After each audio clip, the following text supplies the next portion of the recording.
Hello there. What's that I hear you say? You don't get enough videos of self-promoting people posting videos online. Well, I think I might be able to help you there, as I am going to take you through my favourite 10 films of the past year.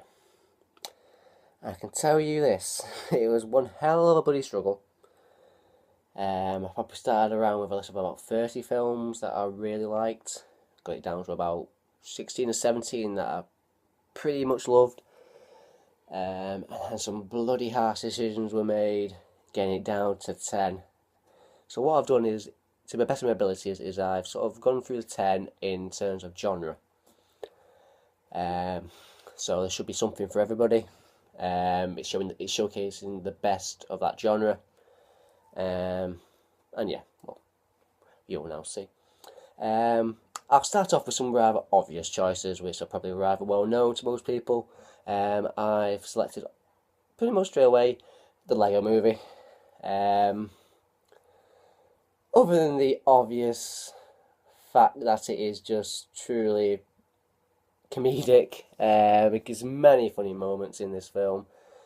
Um, there's a nice little moral to the whole story as well. The first time I saw the ending part, I won't say what it is exactly in case you're one of the few people who have not seen this film. I wasn't quite sure whether it worked or not, or whether it was just wedged in to try and give it a bit of morality, or a bit of emotion towards the whole story. But on reflection, I've seen it a few times now. I've seen it about two or three times, and I think it really works. It's just beautifully animated. Combination of just well, you see so much of this stuff now online, in terms of animation with Lego, but they have just absolutely nailed it. It's a great family film. Um, like I say, many great funny moments. I can't really praise it higher than what everybody in the world is pretty much already. Everybody seems to have loved this film. I can't really doubt it. I found it majorly hilarious. And yeah, that's sort of I put into the animation and family sort of category. So it's a great family film.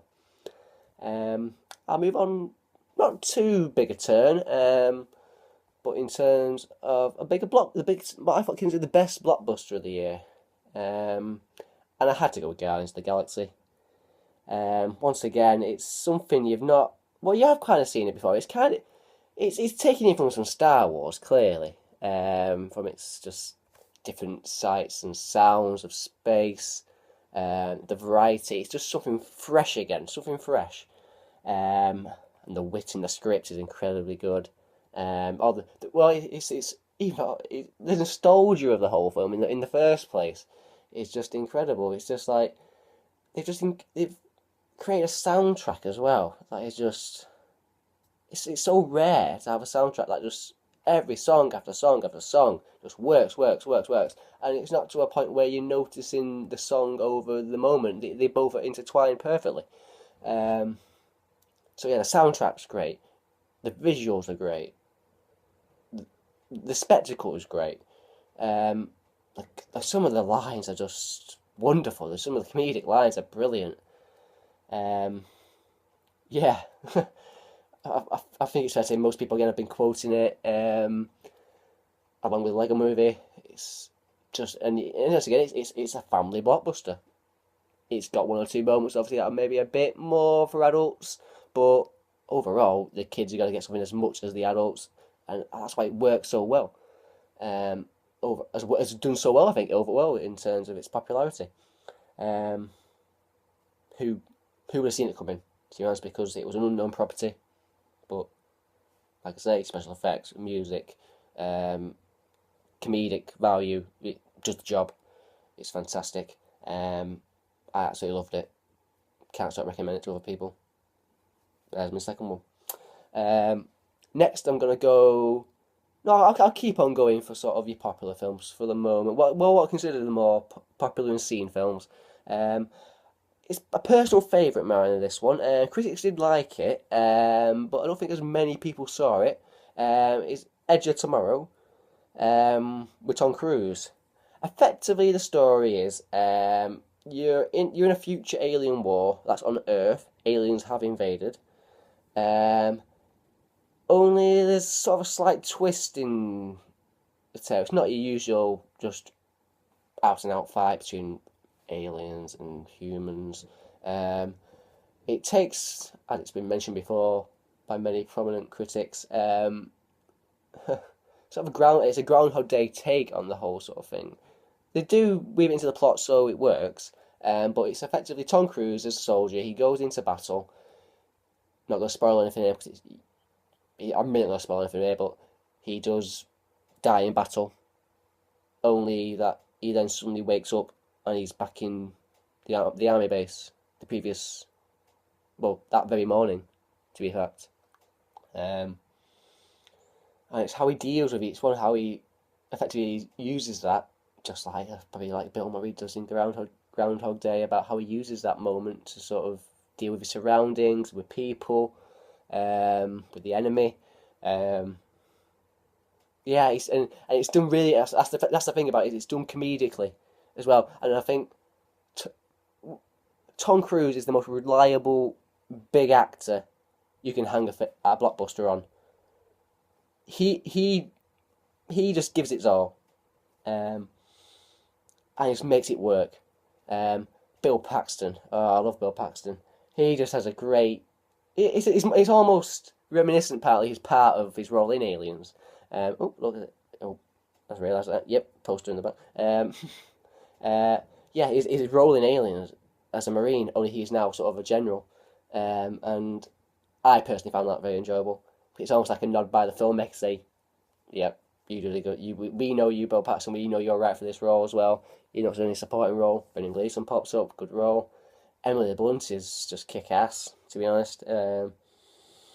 Yeah, some critics have waved and pointed out at the ending. There may be some pointers to be had, discussion to be had about that. But overall, I thought the ride was good. It isn't over long. It's under 2 hours. So it doesn't waste your time, considering how much time Tom Cruise wastes each day. Sort of a link there. Yeah, I just really loved it. Yeah, I'd watch that as well. Um, yeah, okay. So that's sort of sci-fi popcorny sort of film. Doesn't think too hard. Great entertainment, some great humour, and yeah, I had a good time. Yeah. So I'll now take a bit of a shift, although it's still in the sort of fam family sort of yeah, it's a family genre. Of course it is. Well, Muppets Most Wanted, of course. What can you say really? It's just the Muppets reborn again. To be honest, I mean, what critics? I keep referring to critics, but I have to give other people's opinions as well as my own. Um, Critics have voiced the opinion that they thought it was a bit down the quality from the recent reboot with Jason Segel and Amy Adams. Um, I thought it worked perfectly well. I thought the actors they chose did well. I thought Tina Fey was hugely entertaining. Um, Ty Burrell had a great sort of great uh, interaction with Sam the Eagle. um, and Ricky Gervais. I'm not a big fan of Ricky Gervais, to be honest. But he does well. He's funny. I can pick up that he doesn't do his own dance movements, but it's not really that too much to quibble about. Um, yeah. I think the songs are great. To be honest, I really love the songs. And they're funny. The opening song, the fact it's called, they're doing a sequel. And it's about how apparently it's not going to be as good as the previous film. I mean, how much better than that can you get? It's so self-referential about we're not going to be as good as last time. Everybody knows it. Critics know it. We know it. It's almost like, yeah, whatever. We'll do it anyway, but with a bit of we know what we're doing. Yeah. Um, and with obviously with a Muppets film, it is so a bust with cameos and just yeah, the amount of cameos. Some it's a case of, oh, that's Chloe Grace Moretz there. Who doesn't really do anything. She's just a paper girl. Oh, okay. I won't say in particular about some of them because some of them are great. One in particular, I find that this actor stroke actress is effectively just walking on delivering something and then walks off again. The fact that this person wanted to do that just to be in a Muppets film is quite incredible, and it just shows how lovable the whole Muppet series is. It's fantastic. And then yeah, I mean, just Ray Liotta and Danny Trejo singing back up to Tina Fey. What's not to like about that? Yeah, great. I don't see it. I love the soundtrack. Like I say, bought the soundtrack. Yeah, I admitted it. Got two Muppet soundtracks because they're just damn catchy songs. And I think they're great films. Yeah, there we go. Muppets Most Wanted. Right, we're going to take a bit of a shift. Go to a bit more serious sort of films now. I'll start, since we mentioned Bill Paxton briefly earlier. I'll start with Nightcrawler. Obviously, Bill Paxton is not the main star. He's a supporting star. I'll mention him later. Jake Gyllenhaal is effectively a wannabe on the scene reporter or footage taker of, like, say, accidents, police incidents. He just grabs a camera, just starts hamming, just randomly doing what those sort of journalists do, just he gets like a police radio interceptor thing, and he sort of tries to get. It's his character in the film that is just truly terrible to behold in a way, because it shows all the bad thing about that sort of thing manifesting in that character of a person. I'm not saying the whole thing is a terrible thing, but there's something not quite right about that whole. Yeah, we are making money off people's misery, and it opens up a whole sort of morality debate about, oh, this, like when he's taking footage to the studio, like, oh, we can't use this isn't gruesome enough, or this isn't violent enough, or yeah, it's oh yeah, it's really well handled, the subject matter. Rene Russo is the TV executive that works, that Gyllenhaal ends up working for, and ends up sort of blackmailing to do things. So, well, to actually, I got all this good footage. Effectively, Jake Gyllenhaal's going, "What do I get from you?" That sort of thing. She's great, Rene Russo. Like I mentioned, Bill Paxton. Once again, he's just popping up in just great films at the moment. He's just picking either they're picking him right or he's picking them right. Something's going on. He's a fellow on the scene reporter, rival. Great little banter between them two at the start and in the middle of the film. Yeah, great stuff. And his assistant is just, Riz Ahmed, great guy. Great guy, Riz Ahmed. I won't say too much more. But it's a great film, great drama. I'd watch that as well. Oh no, move on to another one.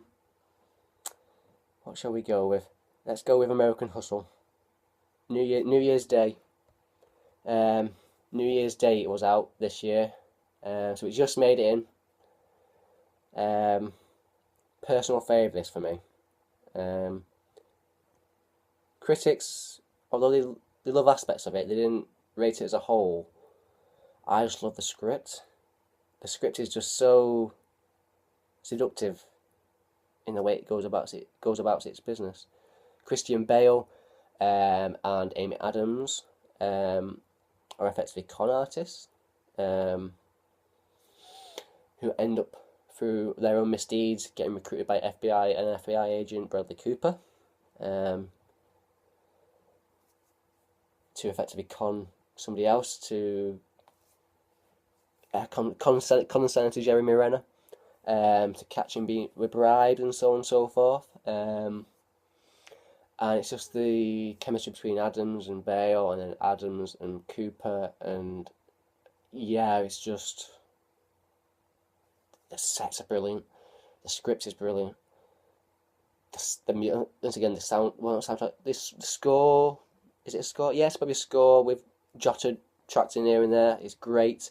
Jennifer Lawrence, I just forgot about Jennifer Lawrence as well as um, Christian Bale's ex-wife. Um, it's a role that sort of belies her own years. Really, she's a lot more grown up in this film than she probably is. It doesn't make any sense, like, does it, in real life? But yeah, she's great. She's got such sassiness. But Amy Adams, I must say, I think out of everybody in the cast, I think Amy Adams just steals it. She is just an absolute seductress in this film. Um, she just controls pretty much every character. Obviously, other than Jennifer Lawrence, who is a bit of a rival, but effectively she controls the men. So Bale and Cooper are under her thumb. Yeah, and probably saying there's a cameo in there. I'll spoil it, but I won't say who the cameo is. But the director, David Russell, picked this actor stroke actress perfectly. It's effectively when Bale is infiltrating like the table that Renner meets up with gangsters, because he's effectively involved with gangsters, Renner. And this sort of head honcho gangster is played by one hell of a, well, he's obviously going to be an actor now, after I've said gangster. But it brings back his best years of work that he's done. Back to his best. Absolutely back to his best. And the fact that they managed to keep his name out the headlines was wonderful for me as well, because it's just such a nice, just happy surprise in a film by something like that. It's wonderful. Yeah, don't really know much more to say. It's a fantastic film. I just loved it. Yeah, okay, I'll move on to something else. We'll go on to, shall we do Her? Now, Her, I'll continue my admiration of scripts with this film. What can be said? How can I start this off right? I'll just tell the general premise of the film, to be honest. Her, it's Joaquin Phoenix is our star, our leading man. It's effectively a romantic comedy, or it's a romantic comedy drama, if you will. The only difference is that his romantic interest is Scarlett Johansson.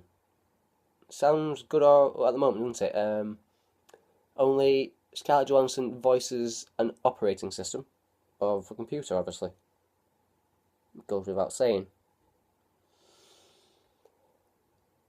Now, in this age of human and technological advancement, there was something quite poetic about it, in a sense, about how I probably have more knowledge about this as well.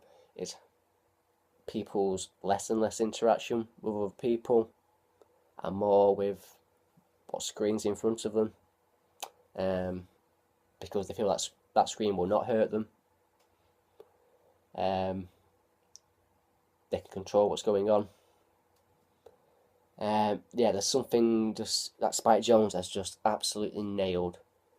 It is one hell of an uncomfortable film to watch, as you would imagine, seeing a grown man just infatuated with his computer's personality, and if you was to just listen to the dialogue rather than actually watch the film, it would be like any other sort of romantic drama. It just goes through the same sort of process. That initial sort of, we're really funny. It's really funny at first. Really good humour, and at a certain point, there's obviously like a bit of settling down period, and there's a little bit of not boredom but monotony in their relationship.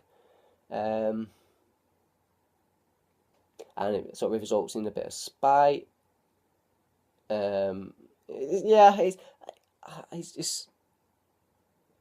It's just wonderful. It's just Yeah, I'm losing my thread now. Losing my thread. Um, yeah, but I'll go from that because we all know now. I've commented on that.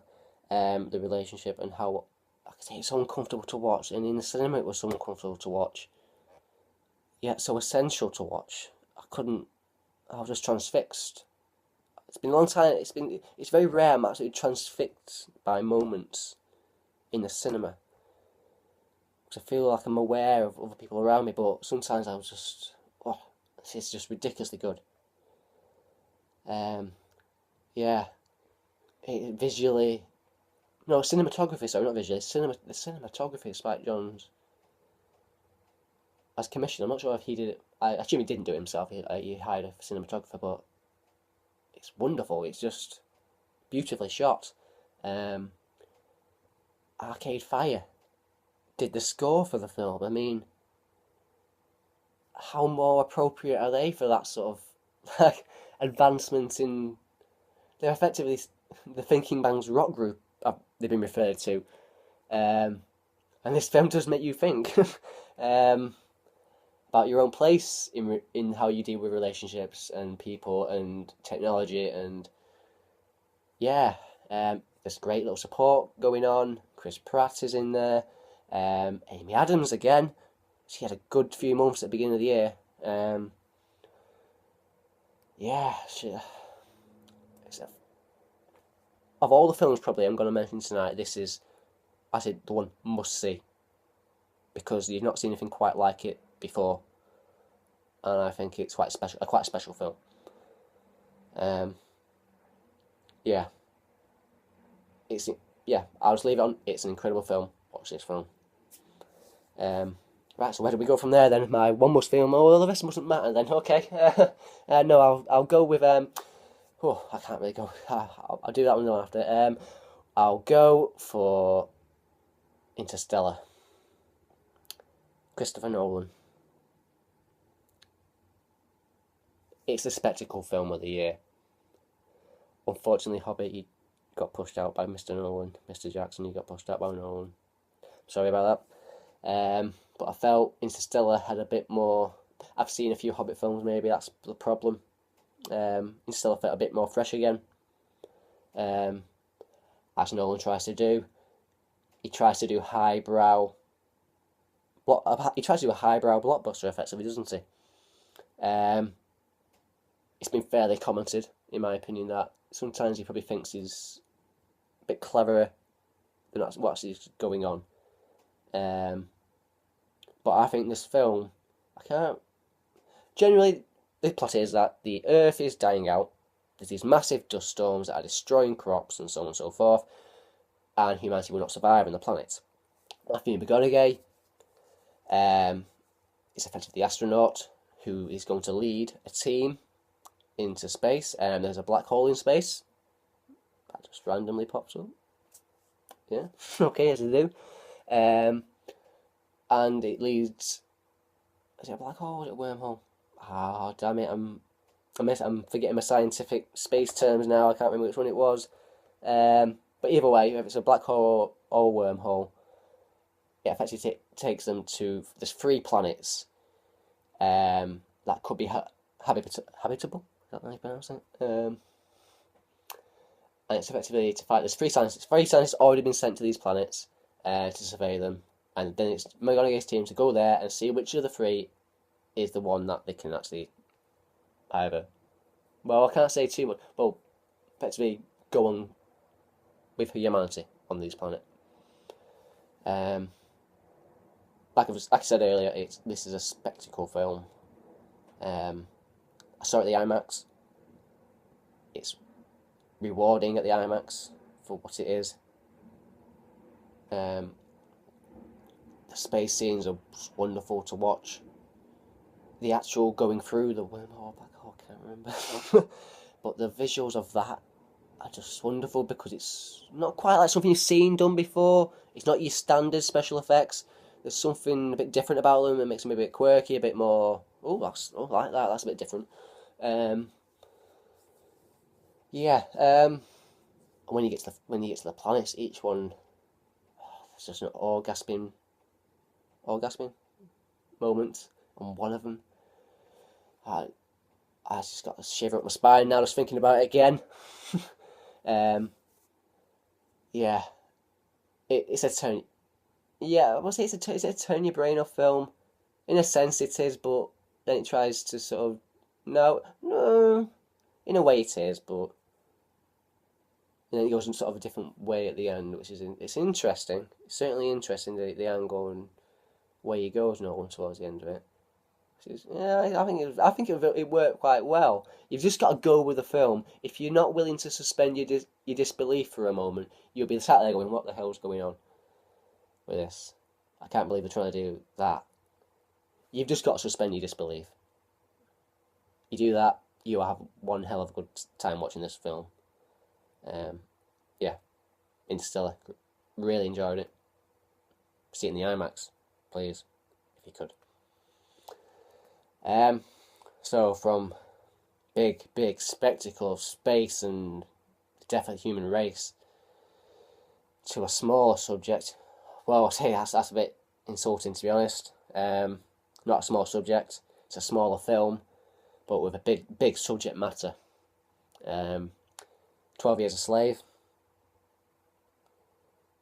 You might think, oh, you've got to pick that film because it was the film that won all the Oscars. Well, it won Best Film. I can't really remember. It must have won Best Film. Yeah, it won Best Film, didn't it? Steve McQueen, he's just done a stand-up job of this film. Absolute stand-up job. I know it is such a serious film, but he hands up with such delicacy. It's brutal. It is truly brutal. There's Chiwetel Ejiofor is this slave in question that is focused on. He was taken. He was a free man, a free black man, in America. Who was just taken off the streets and thrown into slavery and sold as a slave. It's affected about his journey, about trying to get back to his family. Like I say, it's a brutal film in a sense that you'll meet characters and you'll know actors in these roles or these characters. And in particular, there's a bit where he's being transported on a ship, to be taken to Paul Giamatti, who's going to sell him to somebody, and he's there with obviously a few other slaves. Sorry, and they're gone next. It's like that. It's exactly like it was. You knew somebody for a brief moment of time, and they were gone forever. So in its realism, it is just nerve-jangling. I think he's handled it really well. It's just, yeah, yes. Chiwetel Ejiofor is great. It's wonderful. He's just a man of great stature in the role. Like I say, it's a serious film about a serious subject, and it's not an easy watch.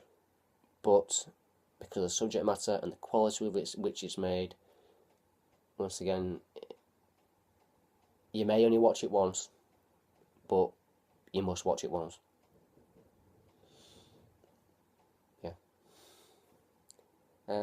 Yeah, that was quite a serious one, that one. I will mention one. I love the film. It's a great film, like I say. There was just one slight thing about it I felt that was a bit out of place, and it did take me out of the film. And I'll mention it because I feel it has to be mentioned. Is Brad Pitt did produce this film, and he's done a stand-up job. He's done an absolute stand-up job.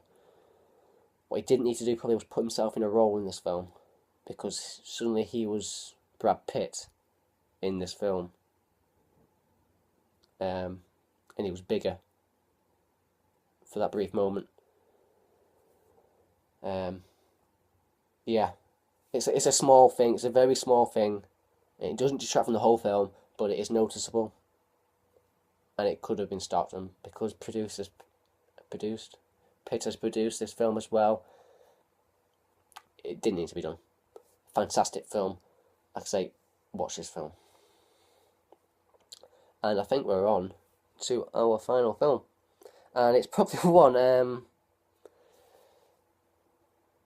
gonna sound like such a bloody. Oh, I've seen this film when nobody hasn't seen this film. Now, yeah. The film is called The Wind Rises. For people who know a bit of Japanese anime, is a studio called Studio Ghibli, who makes a lot of well, animes, obviously. What am I saying? But not sort of a lot of what you see from Japan. It's a lot more whimsical, a bit more emotional, a bit more character driven, rather than sort of your actiony sort of things, your sci-fi sort of things. It has a lot of heart. The studio itself. I'll go into the film though, because I could go for the studio Ghibli for about a million years, to be honest. So the films are just so interesting to watch. The Wind Rises is directed by Hayao Miyazaki, and given his body of work, this is apparently his last film. Which, if it is, he's bloody doing a good job of it. He can be proud if that is his send off to the film world. The story, effectively, is about the birth of I got the bloody word wrong now here. Aeronautic? Is it effectively about Japan getting into sort of the plane industry during the Second World War and building planes and the birth of that, effectively. And it's just fascinating to watch, but you've seen it from a historical context as well, because you don't realise actually how not so quite far behind Japan was in terms of its technology in that area, and the fact that obviously Japan were going to Germany as they were at that time. But it, considering the subject matter, it's effectively obviously it's building Japanese warplanes, and that shouldn't be interesting at all, because you shouldn't want to watch that. You shouldn't want to be watching people enjoying building Japanese warplanes that are going to be fighting in wars. But it's the characters, and I can see this happening just truly in real life as well with these people. Is they weren't doing it for the war. They were doing it for the love of the design and the industry and just the love of planes. And yeah, it's just it's just wonderful, because it just shows it. Oh yeah, I'm just gonna repeat myself. Yeah. It's just, I've made it sound like it's such a boring film, but there's a naivety about it that I really like, and it's a naivety about war and consequences of, well, naivety, to be honest, but of dreams. Um, it's wonderful. It's just a truly wonderful film. Um, yeah, I won't go any further because I've made it sound such a boring house film.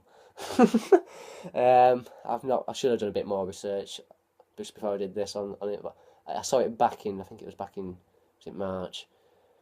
But yeah, the fact that it stuck with me, and it was that love, the character's love of what they wanted to do and dreamed of doing, that really connected with me. Yeah, and that's where I'm gonna sort of finish it on. So yeah, so we had Lego Movie, Guardians of the Galaxy, and we had Edge of Tomorrow, Muppets Most Wanted. What else did we have? We had Nightcrawler, American Hustle, Interstellar, 12 Years a Slave. Oh, Her. I missed out Her. How did I miss out? Her, wonderful. And The Wind Rises for Studio Ghibli. So yeah, they're my 10 films of the last year. If anybody cared, I thought I'd just do some sort of review. Some people don't like doing it. I thought I'd try doing it on video for once. Try and do it off the top of my head, which I have. All I've pretty much done is just listed my films to a side and just gone, yep, I just need to check that one off and just do a quick review of it. Yeah, I hope this has gone reasonably well, and there we go. Good work. And I'm signing off. So Merry Christmas, and have a Happy New Year.